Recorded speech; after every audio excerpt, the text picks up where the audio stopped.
जैसा कि last episode में हमने देखा कि जी यान ने बिना अपने टीचर की मदद से अब अपने नई स्ट्रेंज फायर से पावरफुल बुद्धा फ्यूरी लोटस बना लिया था और हैन फैंग को उसने काफी ज्यादा घायल कर दिया था। और जब वो उस गद्दार को मारने ही वाला था कि तभी वहाँ सोल टेम्पल से एक पावरफुल मैन ने आकर जियान को रोक लिया था। लेकिन क्वीन मेड्यूसा ने वहाँ आकर हैन फैंग को किक मार दी थी, जिसे हैन फैंग वहीं मर गया था। और क्वीन मेड्यूसा के पार को देखकर वो पावरफुल मिस्टीरियस सोल टेम्पल का आदमी भी चला गया था। अब फाइनली ब्लैक अलायंस टूट चुकी है और कैनन एकेडमी का बदला पूरा हो गया है। अब दूसरी तरफ हम हैबो डोंग यानी आइस एम्परर को देखते हैं, जिसके पीछे दो लोग जो कि दो हैंग लेवल पर थे वो उसके पीछे पड़े हैं और आइस एम्परर उनसे लड़ रही हैं। आइस एम्परर को आशा नहीं थी कि ज़्यामा एम्पायर के अंदर दो हैंग लेवल के वॉरियर के योद्धा भी है। दो hang level fighting king emperor को ही कहा जाता है और अकेला फाइटिंग किंग एम्परर ही इतना शक्तिशाली होता है कि वो हैन फैंग जैसे आदमी को हरा सके। लेकिन यहाँ तो दो fighting king emperor ice emperor से लड़ रही हैं। आइस एम्परर इनको अच्छी टक्कर दे रहे हैं और ये दोनों आइस एम्परर की मौत चाहते हैं। वहीं दूसरी तरफ हम जियान को एक कमरे में देखते हैं और उसके पास उसका भाई जियाली होता है और कजन जियू आती है। जियू जियान की चिंता करते हुए पूछती है कि मैं तुम्हें देखने आई हूँ, तुम्हें कहीं चोट तो नहीं लगी ना?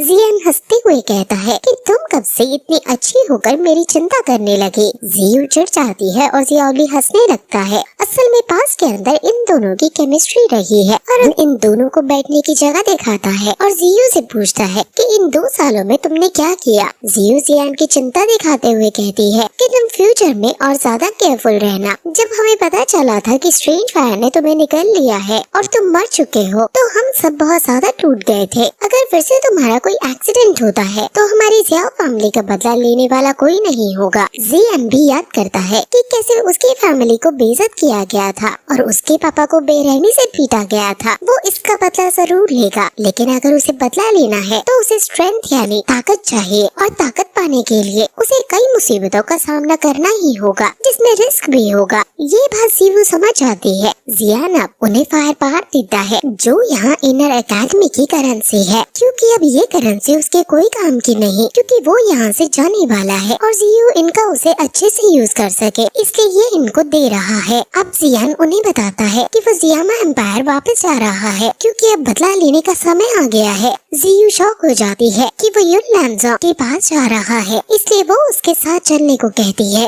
वो वापस जाकर फैमिली के बाकी बचे हुए लोगों से मिलना चाहती है, लेकिन जियान उसे मना कर देता है, ये कहकर कि अभी हमें जल्दबाजी नहीं करनी चाहिए। इस टाइम मैं मिस्टी क्लाउड सेट जाऊंगा तो बहुत ज्यादा खून वहाँ बहेगा और मुझे इसके लिए तैयार होना होगा। मैं और सेकंड ब्रदर वहाँ जाएंगे और तुम और जीमी बाद में आ जाना। जियू अभी कुछ कहना चाहती थी, लेकिन जियान उसे रोक देता है और कहता है कि हम रिलेटिव से मिलने नहीं जा रहे हैं, हम युद्ध में जा रहे हैं और तुम्हारा वहाँ चलना अभी सही नहीं है। जियाली कहता है कि वहाँ लौटने का मेरे पास एक आइडिया है। अब क्योंकि ब्लैक लीग डिसबैंड हो गया है और नए रीजन में तबाही मची हुई है तो हम वहाँ के स्ट्रॉन्ग लोगों को एकजुट कर सकते हैं, एक टीम बना सकते हैं जो फ्यूचर में हमारे लिए मिस्टी क्लाउड सेक्ट के खिलाफ लड़ाई कर सके। जियान ये सुनकर हैरान हो जाता है कि सियाओली न्यू रीजन में अपनी एक सेना बनाना चाहता है, क्योंकि वहाँ उस रीजन में सब ज्यादातर बेरहम और खूंखार लोग हैं। लेकिन सियाओली कहता है कि अगर हमें उन पर काबू पाना ही है तो हमें उनसे ज्यादा खूंखार होना होगा और हमने इतनी बड़ी विजय वहाँ पर हासिल की है, इसलिए हम वहाँ अपनी एक जगह बना सकते हैं। लेकिन सिर्फ एक ही दिक्कत है, इनर कोर्ट और नए रीजन के लोगों का हमेशा से कॉन्फ्लिक्ट रहा है और अगर हम वहाँ जाकर उस रीजन को कंट्रोल करने लगे तो इनर एकेडमी को हम पर बेफालतू में शक हो जाएगा और इसका हमें सोल्यूशन निकालना होगा। जिसके ऊपर जियान कहता है कि इसके बारे में मैं फिर ग्रेट एल्डर सू से बात करूँगा ताकि फ्यूचर में हमारे बीच कोई कॉन्फ्लिक्ट पैदा ना हो। जियू कहता है कि अगर ये काम कर गया तो अगर फ्यूचर में युन लैंज़ोंग ने अपनी सेट की पूरी ताकत भी लगा दी तो भी हमें नहीं हरा पाएगा। अब दूसरी तरफ हम हैबो डोंग को देखते हैं जो उन दोनों को फाइटिंग एम्पर से अकानिक लेवल की फाइट कर रहा था और उन दोनों को अकेले संभाल रहा था, जिससे हम हैबो डोंग की बात को अच्छे से समझ जाते हैं। हैबो डोंग पूछता है कि आखिर तुम लोगों को क्या चाहिए। वो दोनों कई सारी डॉगी ड्रैगन्स हैबो डोंग पर छोड़ देते हैं, लेकिन हैबो डोंग का भी आइस ड्रैगन उन दोनों के ड्रैगन को धूल चटा देता है और फिर आइस ड्रैगन उन पर भी हमला कर देता है और एक फाइटिंग एम्बर को तो वो मारने ही वाले थे अब अपने ड्रैगन से, लेकिन दूसरे ने उसे बचा लिया और वो अब फ्रैक्टल स्वॉर्ड से हैन वेदोंग पर अटैक करके वहाँ से मौका पाकर भाग जाते हैं। हैन वेदोंग को इस अटैक से पता चल जाता है कि ये युन सेक्ट का अटैक है और ये दोनों जरूर युन लैंसोंग ने भेजे हैं। वहीं जियाना ग्रेट एल्डर सू के पास जाता है और वहाँ उन्हें बताता है कि नौ रीजन में तबाही मची हुई है और इस तबाही का असर कैनन कॉलेज पर भी होगा, इसलिए मेरा भाई जियोली वहाँ जाकर उन स्ट्रॉन्ग लोगों की सेना बनाकर एक ऑर्गेनाइजेशन बनाना चाहता है जो कि कैनन एकेडमी के पास ही होगी और वो ऑर्गेनाइजेशन ब्लैक कॉर्नर रीजन की पूरी पॉलिटिक्स बदल कर रख देगी और जो थ्रेट्स वहाँ मौजूद हैं जिनसे एकेडमी को खतरा है उनको भी खत्म कर देगी। ये सब जियान उनको बता रहा था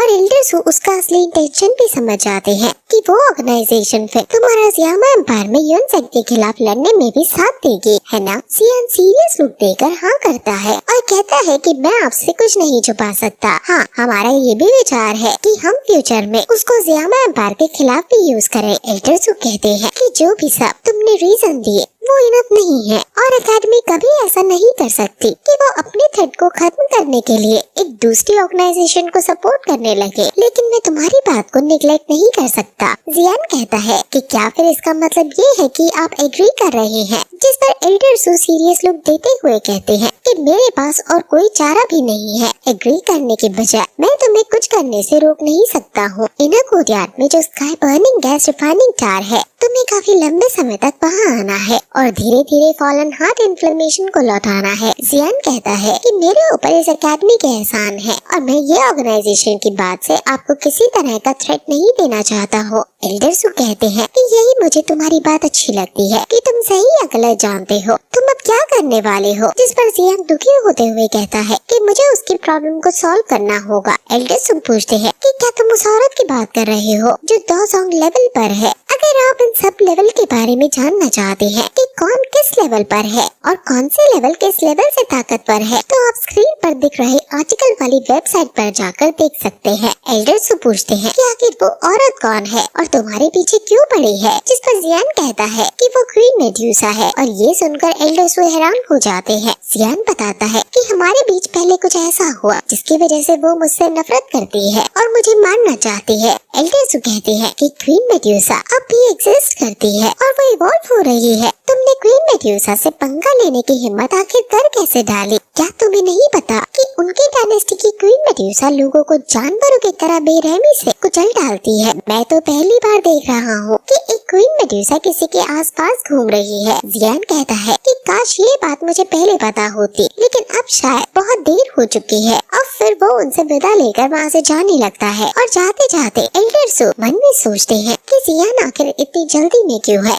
मैं तो तुम्हें और भी बातें बताना चाह रहा था क्वीन मेड्यूसा के बारे में कि हालांकि क्वीन मेड्यूसा क्रूएल है, लेकिन अगर मेड्यूसा किसी के साथ ही बन जाए तो वो मरते दम तक हमेशा उसके साथ देती है। तुम बहुत लकी हो। जियान अब उड़कर कहीं जा रहा है और वो फिर अचानक एक जगह रुककर आसमान में देखकर कहता है कि मुझे पता है कि तुम मेरा पीछा कर रही हो, इसलिए मेरे सामने आ ही जाओ। वहाँ फिर तभी क्वीन मेड्यूसा आती है और ईगो भरी आवाज में कहती है कि ये जगह अच्छी है, यहाँ तुम्हारी अच्छी कब्र खुद सकती है, तो अब क्या तैयार हो तुम मरने के लिए? जियान अब बिना डरे कहता है कि तुम हमेशा मरने मराने की बात ही क्यों करती रहती हो, मुझे पता है कि तुम मुझे नहीं मार सकती हो। ये सुनकर क्वीन मेड्यूसा को गुस्सा आ जाता है और कहती है कि क्या कहा तुमने? जियान कहता है कि जो मैं कह रहा हूँ वो तुम अच्छे से जानती हो। अभी भी तुम्हारे अंदर स्वैलोइंग पाइथन है और स्वैलोइंग पाइथन मेरा साथी है और वो तुम्हें मुझे मारने नहीं देगा। हालांकि तुम उसकी सोल के साथ फ्यूज हो गई हो, लेकिन अब भी उससे अफेक्टेड हो, इसलिए अभी तक तुम मुझे नहीं मार रही हो और मेरे साथ ही रह रही हो। क्वीन मेड्यूसा उसकी बात को एक्सेप्ट करते हुए कहती है कि लेकिन तुम ये मत सोचना कि स्वैलोइंग पाइथन मुझे हमेशा अफेक्ट कर सकता है,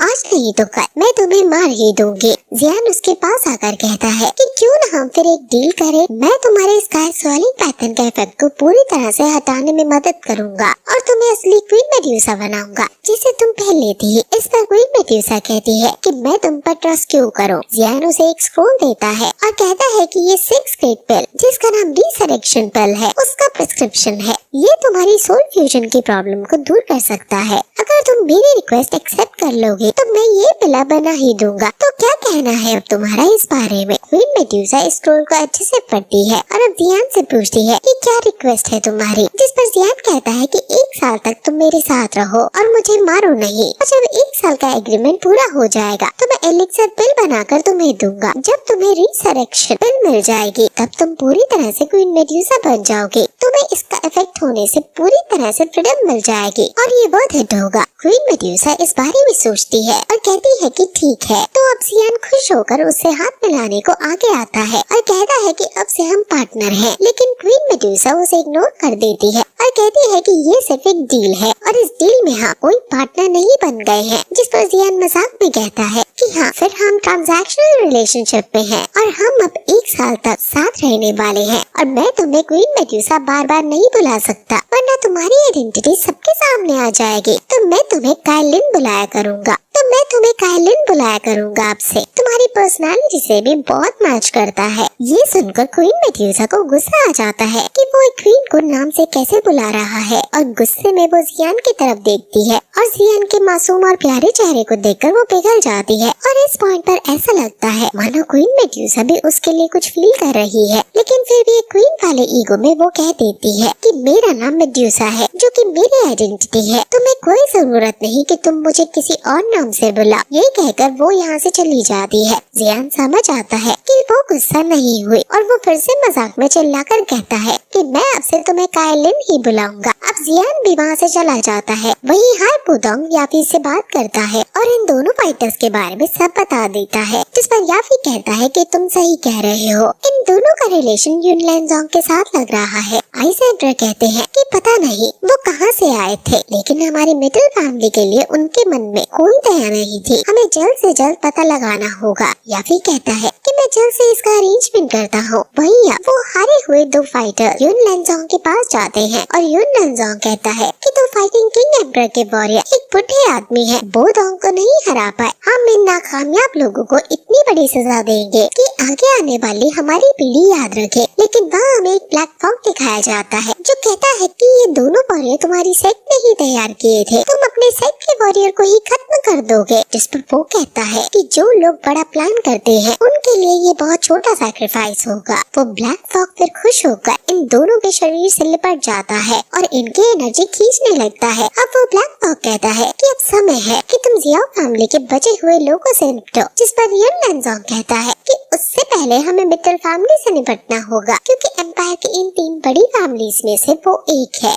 सिर्फ फाइटिंग एम्परर की पार पर रिलाय करके शायद मैंने ही गलती की। मुझे और फाइटर्स चाहिए होंगे जो एक बार में ही मिडिल फैमिली को तबाह कर सके। और फिर हम जियान को देखते हैं जो अपनी नई स्ट्रेंज फायर को प्रैक्टिस कर रहा है और उसे बुद्धा हैंड बनाकर छोड़ता है। हालांकि अभी इसकी इंटेंसिटी इतनी ज्यादा नहीं है, लेकिन वो हार नहीं मानता और ज्यादा प्रैक्टिस करने लगता है। वो मेडिटेट करता है और फैशन सील की पार को लीच करता है। ये वो टेक्निक है जो जी जूनियर ने इसको दी थी और अब अच्छे से अपनी डॉगी को कंट्रोल करके और उसे फ्लो में लाकर वो एक शक्तिशाली काइशन अटैक कर पाता है। इस अटैक का फर्स्ट सील ही ओपन कर पाना जियान के लिए बहुत मुश्किल साबित हो रहा है और अभी तो उसे 4 और सील खोलनी है इस टेक्निक को पूरी तरह सीखने के लिए। लेकिन वो हार नहीं मान सकता और बिना रेस्ट किए वो फिर से खड़ा हो जाता है और पूरी जी जान लगाने लगता है। क्वीन मेडुसा उससे पीछे से देख रही है और वो जियान को देखकर हल्का सा स्माइल भी करती है। और जो डेमन इस जंगल में थे और जो जियान की प्रैक्टिस में बाधा बन सकते हैं, उनको क्वीन मेडुसा एक झटके में मार डालती है। अब आगे क्या होता है वो हमें आगे पता चलेगा।